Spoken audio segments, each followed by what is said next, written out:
أعوذ بالله من الشيطان الرجيم بسم الله الرحمن الرحيم إن شر الدواب عند الله الذين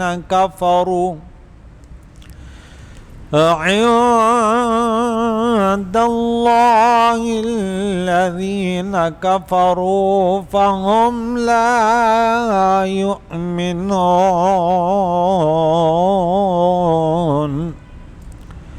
صدق اللہ العظیم۔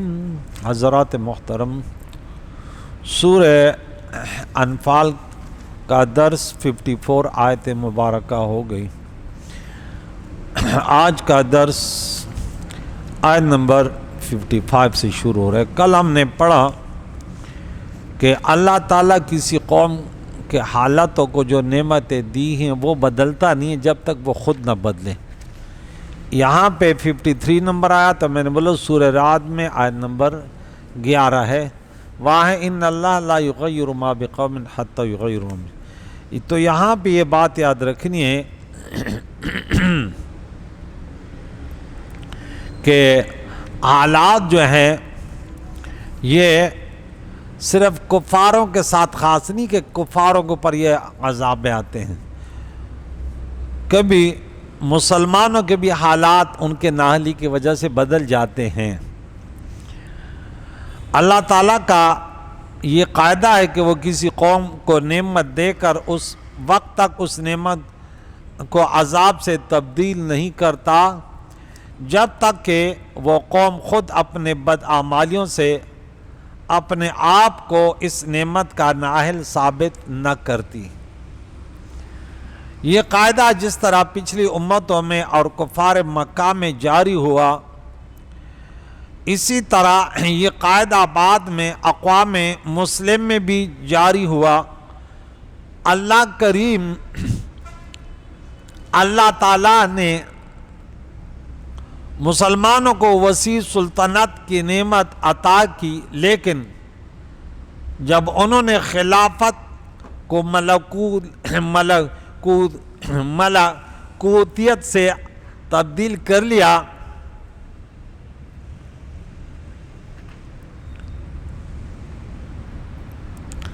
اور اپنے آپ کو اس نعمت کا نااہل ثابت کیا، تو وہ اسلامی سلطنت جو 3 بر اعظموں افریقہ، یورپ اور ایشیا تک پھیلی ہوئی تھی، چھوٹے چھوٹے ملکوں میں سمٹ کر رہ گئی۔ اسپین میں طوائف الملوکی کے علاوہ وہاں کے حکمران شراب اور رقص و موسیقی کے رنگینیوں میں ڈوب گئے، اور وہاں نہ صرف اسلامی مملکت کا خاتمہ ہوا بلکہ مسلمانوں کو تیغ کیا گیا، جبراً عیسائی بنایا گیا، جلا وطن کر دیا گیا۔ بر صغیر میں مسلمانوں نے صدیوں حکومت کی، لیکن وہ اپنے حکومتوں کے استحکام میں ہندو سے گھٹ جوڑ کرتے رہے اور اسلام کی تبلیغ سے غافل رہے، تو مسلمانوں کے ہاتھ سے حکومت جاتی رہی اور وہ 150 سال تک انگریزوں کی غلامی میں رہے۔ پھر اللہ تعالیٰ نے انہیں آزادی کی نعمت عطا فرمائی، لیکن اسلام کے نام پر حاصل کی جانے والی یہ آزادی، یہ ملک میں مسلمانوں نے 24 سال تک اسلامی نافذ نہ کیا، علی الاعلان سودی نظام جاری کیا اور مغربی انداز فکر، مغربی جمہوریت اور مغربی اقتدار کو سینہ سے لگائے رکھا۔ تو اللہ تعالیٰ نے اسے آدھی نعمت چھین لی اور مشرقی پاکستان سے علیحدہ ہو گیا بنگلہ دیش۔ اب باقی ماندہ پاکستان کے وہی طور طریقے ہیں، اور ہمیں اس دن سے ڈرنا چاہیے کہ یہ باقی ماندہ نعمت بھی ہمارے ہاتھ سے جاتی نہ رہے، کیونکہ یہ ایک تاریخی حقیقت ہے کہ افراد کے انفرادی گناہ معاف ہو جاتے ہیں، لیکن کسی قوم کے اجتماعی تقصیر سے فطرت درگزر نہیں کرتی، اور یہ اللہ تعالیٰ کی دائمی سنت ہے کہ جو قوم اپنے آپ کو کسی نعمت کا عائل ثابت نہیں کرتی تو اللہ تعالیٰ اس نعمت کو لے لیتا ہے۔ بیٹے کو انسان والد گاڑی دیتا ہے، کوئی چیز دیتا ہے، لیکن اگر اس کا استعمال صحیح نہیں کرتا تو لے لیتا ہے۔ بیٹا پیارا ہے لیکن وہ ایسے نہیں کہ وہ نقصان کرے، تو اللہ تعالیٰ بھی اسی طرح کرتا ہے۔ تو یہ گزشتہ درس کا کچھ وہ باقی تھا کہ کافروں پر جو نعمت ان سے چھینی گئی، مسلمانوں کے ساتھ بنی اسرائیل بھی تو مسلمان تھے، اللہ کو ماننے والے تھے، لیکن جب اللہ کی نعمتوں کو چھوڑ کر آپس میں افراط و تفریط میں لگے، ایک دوسرے کے عیب تلاش کرنے لگے، دین اسلام میں تفرق کو ڈالے، جیسے حضور نے ہمیں ڈرایا کہ تم پر دوسرے قومیں تب کیسے حجۃ الوداع کے موقع میں فرمایا ایک دوسرے کے گردنیں نہ اڑانا۔ بنی اسرائیل سے 4 وعدے لیے گئے تھے، اس پر وہ صحیح نہیں اترے کہ اپنوں کو گھروں سے نہ نکالو، اپنوں کو قتل نہ کرو، اپنوں کے خلاف دشمن سے مل کر انہیں مارو نہیں، اگر قیدی بن جائے تو انہیں آزاد کرو۔ بس قیدی بننے آزاد کرنے پر رہے، باقی تینوں کردار کیا۔ رب نے وہاں سورہ بقرہ پہلے پارے فرمایا کہ پھر ایسے کردار کرنے والوں کے ساتھ اللہ کا قانون یہ ہے کہ دنیا میں رسوائی و آخرت میں عذاب عظیم۔ آج مزید اللہ نے فرمایا کہ اِنَّا شَرَّ الدَّوَابِ، بے شک زمین پر چلنے والوں میں عند اللہ ہے، اللہ کے نزدیک سب سے شر مانے بدتر وہ لوگ ہیں، وہ چلنے والے ہیں کفروا جنہوں نے کفر کیا، فہم لا یؤمنون اور وہ ایمان نہیں لاتے۔ یہ دواب، یہ جانور، انسان ایک جانور ہے، لیکن اگر انسانیت آ جائے تو فرشتوں سے اعلیٰ، اور اگر انسانیت سے گر جائے تو جانوروں سے بھی بدتر ہے، بل ہم اضل، بلکہ جانوروں سے بھی بدتر ہو جاتے ہیں۔ بدترین ان مخلوق میں جو ہے وہ کون ہے؟ وہ کافر ہیں، وہ بد کردار ہیں۔ یہاں پہ دیکھیں شر الدواب،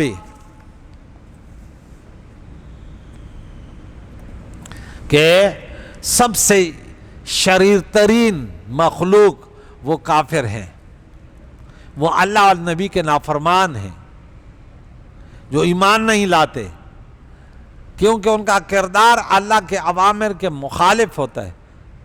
اللہ فرماتا ہے اچھائی کی دعوت دو، برائی سے روکو، ان کا اپوزٹ ہوتے ہیں، وہ برائی کی دعوت دیتے ہیں اور اچھائی سے روکتے ہیں۔ رب کریم نے فرمایا الذین عاہدت منہم، ان میں سے بعض لوگوں سے آپ نے معاہدہ کیا، ثم ینقضون عہدہم، پھر انہوں نے اپنا وعدہ توڑ ڈالا، وعدے توڑتے ہیں، فی کل مرہ، ہر مرتبہ، وہم لا یتقون، اور وہ ڈرتے نہیں ہیں۔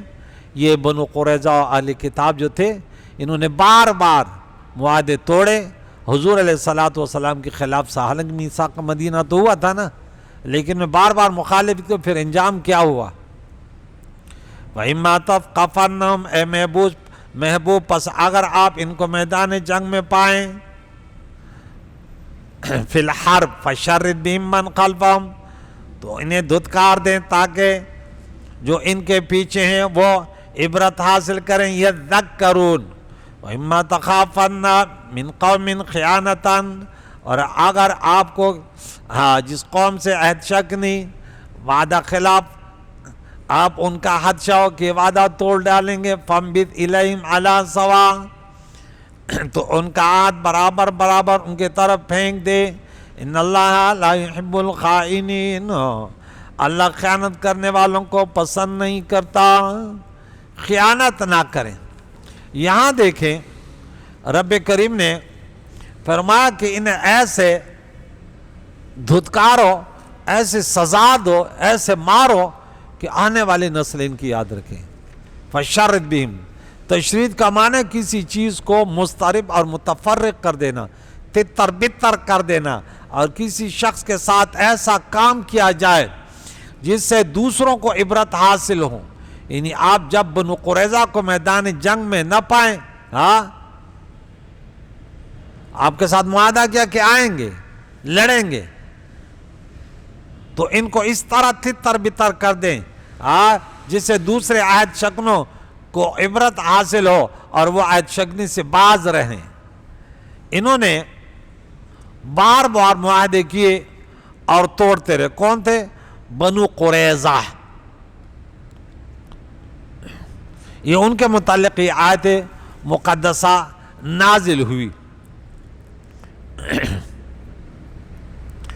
اس آیت کا معنی ہے کہ جب کسی قوم سے عہد شکنی کے آثار ظاہر ہوں اور اس کے دلائل ثابت ہوں تو پھر ان سے معاہدہ توڑ دینا واجب ہے، کیونکہ بنو قریظہ نے پیارے آقا دو جان سے معاہدہ کیا، پھر انہوں نے ابو سفیان اور اس کے حامی مشرکوں کے نبی کے خلاف مدد کی، مشرکوں کی مدد کی نبی کے خلاف، حالانکہ معاہدہ تو ایسا نہیں ہوا تھا۔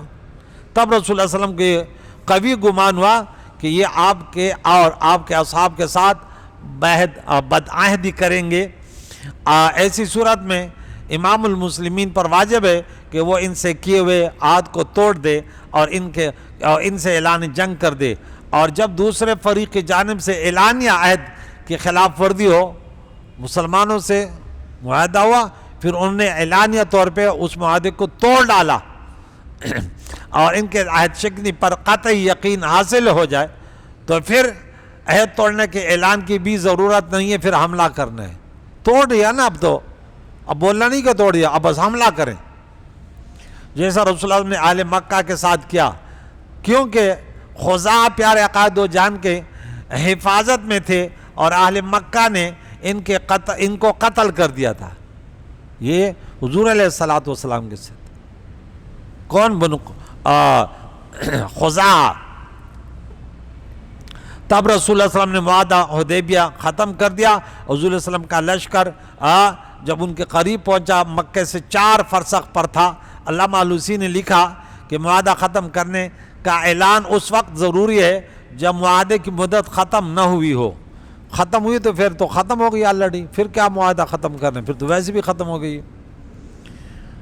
یا فریق ثانی کے عہد شکنی مشہور نہ ہوئی ہو، مشہور ہوئی تو پھر تو بات ہی ختم ہو گئی نا۔ یا ان کے عہد شکنی یقینی اور قطعی نہ ہو، اگر یقین و قطعی ہو پھر بھی توڑنے کا اب ضرورت نہیں ہے، پھر حملہ کریں۔ اور اگر معاہدے کی مدت ختم ہو گئی یا فریق ثانی کا عہد شکنی مشہور اور یقینی ہو تو پھر معاہدہ ختم کرنے کے اعلان کی ضرورت نہیں ہے۔ یہی وجہ ہے کہ پیارے آقا دو جان اہل مکہ سے کیے ہوئے معاہدے کو ختم کرنے کے اعلان کے بغیر ان پر حملہ کیا، کیونکہ انہوں نے علی الاعلان معاہدے کو توڑ دیا تھا۔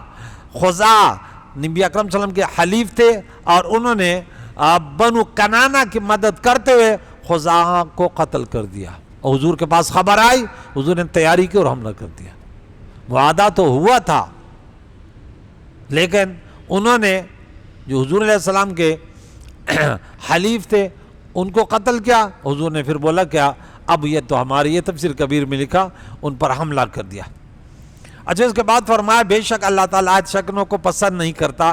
اس میں یہ دلیل ہے کہ اگر فریق ثانی عہد شکنی نہ کی ہو، نہ عہد شکنی کرنے کی کوئی علامت ہو، تو پھر بغیر اعلان کے ان سے معاہدہ ختم کر دینا، توڑنا، یہ جائز نہیں ہے، بلکہ مدت کو پورا کرنا ہے۔ امام ابو داؤد نے ایک حدیث نقل کی ہے کہ حضرت معاویہ اور رومیوں کے درمیان معاہدہ تھا۔ حضرت معاویہ رضی اللہ عنہ ان کے شہروں کے طرف روانہ ہوئے، حتیٰ کہ معاہدہ توڑ کر ان پر حملہ کیا۔ تب ایک شخص گھوڑے یا خچر پر سوار آیا اور کہہ رہا تھا، اللہ اکبر، اللہ اکبر، اللہ اکبر، معاہدہ پورا کرو، عہد شکنی نہ کرو، مسلمانوں کو کہا۔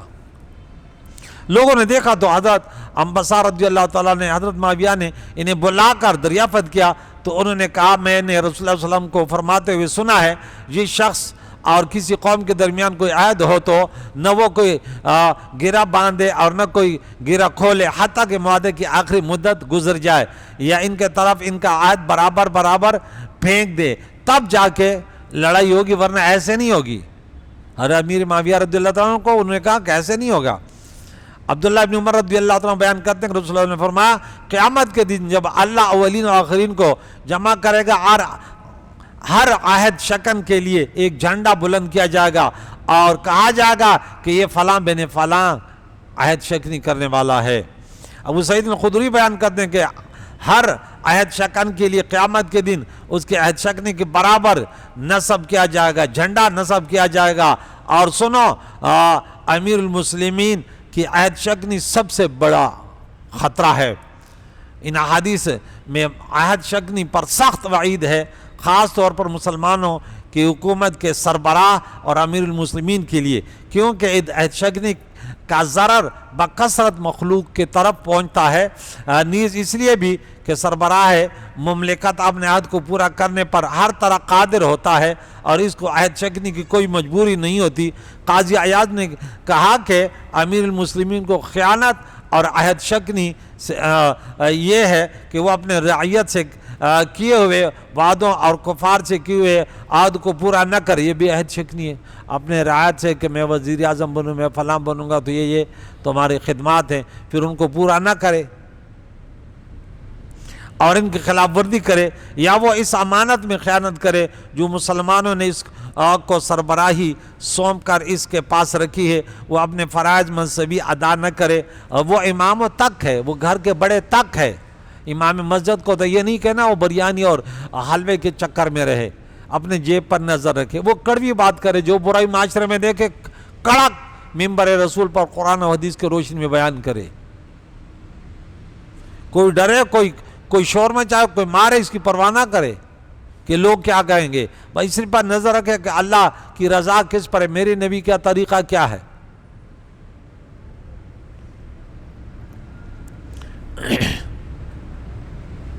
وہ اپنے فرائض منصبی ادا نہ کرے اور مسلمانوں کے حقوق کی حفاظت نہ کرے اور بیت المال میں خیانت کرے اور قومی خزانے کو قومی مفاد میں خرچ کرنے کے بجائے اپنے ذاتی مفاد میں، فلاں ملک میں جا رہے، فلاں ہے ایک جا رہے اور 100 ساتھ ایسے فری میں جا رہے ہیں۔ ملک، ہمارے ملک پاکستان کو تو ان لوگوں نے لوٹ لیا، نہ اس پر کوئی جنگ مسلط ہے، نہ کوئی طوفانیں آئی ہیں، اور ملک پاکستان جو ہے دن بدن جو ہے کیا ہے، انہی لوگوں کی وجہ سے۔ جو خزانے تک پہنچتا کہتے خزانہ خالی ہے، ہاتھ پھیر پھیر کے جیب میں ڈال، بھائی تو خالی تو ہوگا۔ ایک غریب جو بل بھرتا نہیں ہے اس کا تو میٹر لٹ جاتا ہے، اور یہ جو کروڑوں روپے کما رہے ہیں ان کا بل بھی فری ہے، ان کا پیٹرول پمپ بھی فری، پیٹرول بھی فری ہے، ان کے لیے سب کچھ فری ہے، اور 20-30 افراد بھی ان کے لیے آگے پیچھے چلنے کے لیے فری ہے۔ انا للہ و انا الیہ راجعون۔ اسی طرح حکومت کے دیگر وسائل کو اپنے ذاتی فوائد کے لیے استعمال کرے تو وہ خائن اور شکن ہے، اور ان حدیثوں کی وعید کا مصداق ہے۔ اس حدیث سے بات بھی نکلتی ہے کہ مسلمانوں کو بھی اپنے امیر سے عہد شکنی نہیں کرنی چاہیے، اور اس کے بیعت کرنے اور اس کے حکومت کو تسلیم کرنے کے بعد اس کے خلاف فتنے پیدا نہ کرنے چاہیے، اور اس کے خلاف بغاوت نہیں کرنی چاہیے، اور اتحاد ملت میں رکھنا نہ ڈالنا چاہیے۔